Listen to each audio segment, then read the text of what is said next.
जय हिंद जय महाराष्ट्र। आप देख रहे हो मुंबई खबरनामा। आज हम आए हैं कांग्रेस के वरिष्ठ नेता की उनके से मिलने बीएमसी के इलेक्शन जो मुंबई में होने वाला है उसके regarding.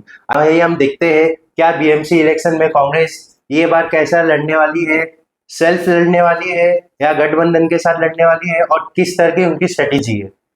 Thank you for coming sir.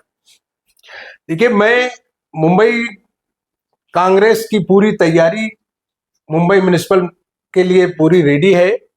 हमारी अध्यक्ष और हमारे कांग्रेस के नेतृत्व के साथ हम मुंबई की 227 सीटों पर चुनाव लड़ने जा रहे हैं। हमारी पार्टी में सबसे पहले जब हमने अनाउंस किया कि हम चुनाव अकेले लड़ेंगे, हमारे पास 1500 से ज्यादा एप्लीकेशंस आई है। कोई भी ऐसा वार्ड मुंबई का 227 वार्डों में से ऐसा नहीं है जहां 5 से 10 लोगों ने टिकट नहीं मांगा हो। हम बिल्कुल इस उम्मीद में चुनाव लड़ रहे हैं कि हम राज्य में, मुंबई राज्य एक तरह का पूरा राज्य ही है, उसमें हम बहुत अच्छे पैमाने पर जाएंगे और हमारे पास मुंबई के अंदर बात करने के लिए इतने विषय हैं कि यूपी सरकार के करप्शन की पूरी चीजें और जिस तरह से मुंबईकरों के को तकलीफ दी जा रही है, वो सारे विषय को लेकर हम जनता के सामने जाएंगे। पिछले दिनों आपने देखा होगा कि हमने अपने चुनाव का पहला मैनिफेस्टो हमने नारीमन पॉइंट पर सुबह वॉक करने वाले साथियों के साथ जारी किया। हमने ये शहर जो कभी इतना खूबसूरत शहर था, आज हमारी हालत पर्यावरण में क्या हो गई है, वो हमने देश के सामने मुंबईकरों की समस्या को रखा। आज मुंबईकर अस्पतालों से जूझ रहे हैं, बीमारियों से इसलिए जूझ रहे हैं कि उनके लिए इलाज नहीं है। 500,000 आदमी की कैपेसिटी के अस्पताल, 5-5, 10-10 हजार पेशेंट हैं, उनका कोई पुरसा हाल नहीं है। मुंबई की ट्रैफिक का हाल यह है कि आप घर से अपने गंतव्य तक पहुंच जाएं अगर और सही सलामत लौट जाएं तो बड़ी बात है। तो ये सारे विषय को लेकर मुंबई कांग्रेस अपने दम पर अकेले हमारी अध्यक्षा के नेतृत्व में, वर्षा गायकवाड़ के नेतृत्व में 227 जगहों पर हम चुनाव लड़ेंगे। हाँ, हमारे कुछ एलआई साथी ऐसे हैं, जैसे आरपीआई गवई गठ है, आरपीआई खुबरागड़े है, ऐसे एक दो हमारे जो आरपीआई के साथी हैं, हो सकता है हम उनको कुछ सीटें दें, वो हमारे साथ लड़ें, क्योंकि वो हमारे साथ शुरू से हैं, तो हम उन्हें रखना चाहेंगे। बाकी हम किसी भी राजनीतिक दल से कोई समझौता नहीं कर रहे हैं और कोई सीट शेयरिंग नहीं कर रहे हैं। और हमने अपने चुनाव की पूरी तैयारी, चुनाव हमारा वार रूम से लेके सारा सेटअप हमने 1 महीना पहले ही शुरू कर दिया। हमारे सारे इंटरव्यूज पूरे हो गए, कैंडिडेट के तकरीबन नाम फाइनल हो गए, लोग अपने अपने क्षेत्रों में काम पर लग गए और उसके बाद जिस दिन चुनाव डिक्लेयर होगा, हमारी जो सभाएं हैं, स्वयं राहुल गांधी इस चुनाव में कई जगहों पे संबोधित करेंगे। इमरान प्रतापगढ़ी हैं, तेलंगाना के हमारे मंत्री हैं, अजहरुद्दीन जो पूर्व कैप्टन हैं क्रिकेट के, ये सारे मुंबई शहर में होंगे और हम शानदार इलेक्शन लड़के मुंबईकरों के हित के लिए जो कुछ संभव होगा वो सब करेंगे। सर, एक मेन टॉपिक है, जैसे आप देख रहे जा रहे हो, जैसे जीडीपी हमारी जीडीपी कैसे गिर गई है। डॉक्टर मनमोहन सिंह के टाइम हमारी जीडीपी इंडिया की सबसे हाईएस्ट थी, आज हमारी जीडीपी एकदम गिर गई है। बट लोग बीजेपी ये बोल रही है कि देश आगे बढ़ रहा है और लोगों को ये नहीं समझ में आ रहा है जीडीपी गिरना देश आगे बढ़ना नहीं है, देश को पीछे ले जा रहा है। तब उसके बारे में क्या बात? देखिए, मैं कल पार्लियामेंट डिबेट देख रहा था, उससे पहले भी दूसरे डिबेट्स भी देखता रहता हूँ। मैं आपको एक ही बात कह सकता हूँ कि अगर आपको याद हो तो भारत के आज के प्रधानमंत्री कभी गुजरात के मुख्यमंत्री होते थे। आप उस दौरान के उनके स्पीचेस असेंबलीज में और जनरल जगहों पर देख लें तो आपको समझ जाएगा कि वो क्या कह रहे थे और क्या हो रहा है। तो इससे ये बातें धोखे में, क्योंकि मैं आपको एक उदाहरण देता हूं कि बीजेपी के एक सांसद हैं जो बहुत खतरनाक हैं और बहुत तेज तर्रार हैं, मुल्क के वो फाइनेंस मिनिस्टर रह चुके हैं, सुब्रमण्यम स्वामी ने खुद फाइनेंस मिनिस्टर ऑफ इंडिया के पति, उन दोनों इकोनॉमिस्ट हैं इस देश के और शानदार इकोनॉमिस्ट हैं, फॉरेन में लेक्चरर रहे, हार्वर्ड में प्रोफेसर हैं। उनका ऐसा कहना है कि ये जो आंकड़े दिखा रही है भारत सरकार, ये सारे आंकड़े बोगस हैं, ये लोगों को धोखा देके इस तरह के चक्रव्यूह में फंसाया जा रहा है कि इस तरह कुछ हो रहा है। आप ऐसे देखिए कि पिछले 50 वर्षों तक जिन लोगों ने शासन किया, उन 50 वर्षों के शासन में कांग्रेस का शासन, गुजराल का शासन, अटल जी का शासन, दूसरे प्रधानमंत्रियों का शासन निकालने के बावजूद भी अगर इनको 23-24 साल मिलते हैं, उसका भी आप देखेंगे तो आपको लग जाएगा कि कर्ज लेने का रेशियो 500% से ज्यादा चला गया। कभी हम इतना कर्जदार थे कि हमारे पास ऐसा हिस्सा देने का, आज हम इतना कर्ज ले चुके हैं कि अब गारंटी देने के लिए हमारे पास नहीं है। पिछले दिनों जो पूरी दुनिया के इकोनॉमिक फोरम है उसमें हमारा रेशियो आया है कि हम पूरी दुनिया में सेकंड नंबर पर आ रहे हैं कर्ज लेने में, पूरी दुनिया में। तो हालत इस कदर हो गई है कि लोगों को एक खूबसूरत बॉक्स के अंदर ले उतार कर दिखाया जा रहा है कि देखिए ये भारत बहुत सुंदर है, लेकिन उसकी आत्मा की हत्या कर दी जा रही है। और हालत ऐसे बन गया है कि अगर यही हाल रहा तो मुल्क बेकारी, रोजगारी, भूखमरी सब में एक नंबर पर आ जाएगा। और उस वक्त मोदी के हाथ में कुछ नहीं होगा। जैसा कि वो स्वयं कहते हैं कि मैं झोला उठाऊंगा और चले जाऊंगा, तो झोला उठाएंगे और वो चले जाएंगे, देश की जनता रोती बैठी रहेगी। क्योंकि आज उनको समझ नहीं आ रहा है, आज उनको समझ आ रहा है कि धर्म का और का अफीम वो खा रहे हैं अभी। उसके बाद उस पर कोई डिबेट नहीं करता, उस पर कोई बात नहीं करता। धर्म दिख रहा है, लेकिन धर्म के पीछे का जो लॉस होगा इस देश में उसको कौन जवाबदार होगा? प्रधानमंत्री होंगे, सरकारें होंगी, लेकिन तब तक ये जा चुके होंगे, लोग कोई बताएगा नहीं उनको। पूरा होने पर वंदे मातरम को महाराष्ट्र में जो है कि सभी स्कूलों में सभी धर्मों को अनिवार्य कर दिया है वंदे मातरम पढ़ने के लिए। हालांकि उसमें कांग्रेस जो है इसका विरोध कर रही है, क्या वजह है, क्या कहेंगे इस पर? नहीं, कांग्रेस विरोध नहीं कर रही है। बीजेपी जो है इसका राजनीतिक लाभ लेने की बात कर रही है। बीजेपी का ये कहना है कि भारत की आजादी के लिए जब लड़ रहे थे देश के सैनिक, और उस वक्त सैनिक क्या, देश के जो नागरिक थे जो जंग आजादी में लड़े, उन लोगों को लेकर पहले वंदे मातरम पढ़ाया जाता था। वो लोग पढ़ते थे, जोश पैदा करते थे। उसके बाद उसमें कुछ बदलाव आए थे कि पहले शुरू की जो 4 पंक्तियां हैं वंदे मातरम की, उसको लेकर किसी को विरोध नहीं है, सभी पढ़ते हैं।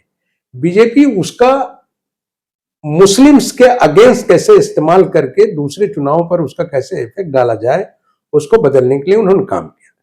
सबको पता है कि बीजेपी ये खेल खेल रही है। आपने एक सवाल किया कि कांग्रेस विरोध क्यों करेगी? कांग्रेस ही थी देश की आजादी में वंदे मातरम को लाने का काम ही कांग्रेस ने किया।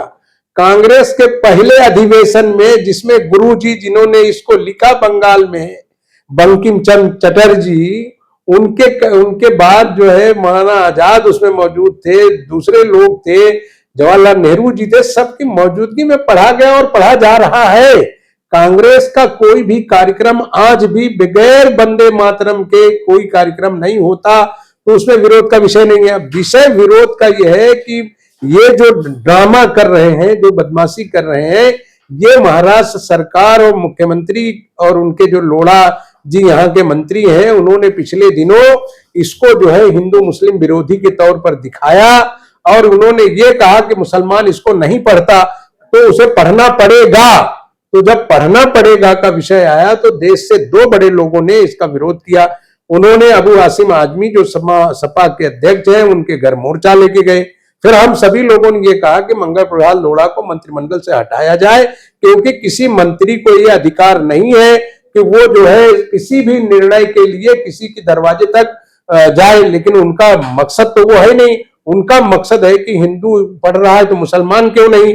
शायद उनको ये मालूम नहीं कि मुल्क की आजादी में जब ये सब लड़ रहे थे और ये वंदे मातरम पढ़ कर लड़ रहे थे, तो आरएसएस के ये 4 टॉप नेताओं का नाम नहीं बता सकते जो उस वक्त जिन्होंने वंदे मातरम पढ़ा हो और जेल गए हो।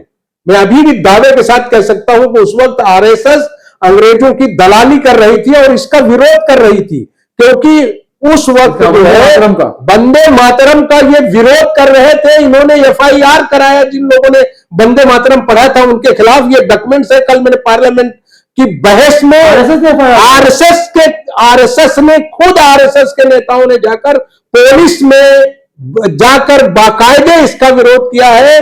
और उसके बाद कल पार्लियामेंट का जो सेशन चल रहा है, आप उसके फुटेज देखेंगे तो कांग्रेस की ओर से कल जिस नेता ने पार्लियामेंट में बहस की है, मिस्टर गगोई ने सवाल पूछा है भारत के प्रधानमंत्री की मौजूदगी में हाउस से, चेयर से, कि आप बताएं कि आरएसएस के वो 4 नेता बताएं जिन्होंने कभी इसको पढ़ा हो। आपकी जानकारी के लिए बता दूं कि जो लोग जबरन इनके यहां झंडा लगाने गए थे, भारत के तिरंगे को इनके क्वार्टर पर, उनके खिलाफ एफआईआर कराई इन्होंने कि हमारे यहाँ ये झंडा लगा रहे हैं, हमको राष्ट्रीय ध्वज नहीं चाहिए।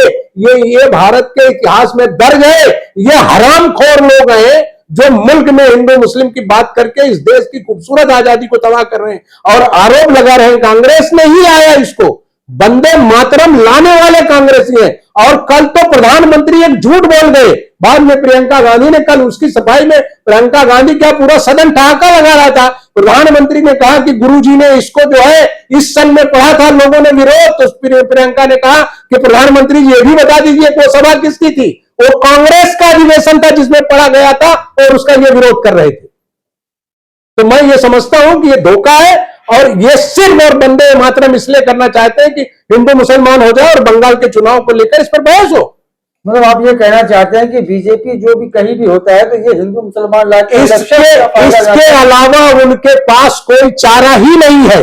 अगर आप उनके तमाम चीजों में से मुसलमान निकाल दें, मस्जिद निकाल दें और पाकिस्तान निकाल दें, तो उनके पास कुछ बचा नहीं जिस पर वो बात कर सकें।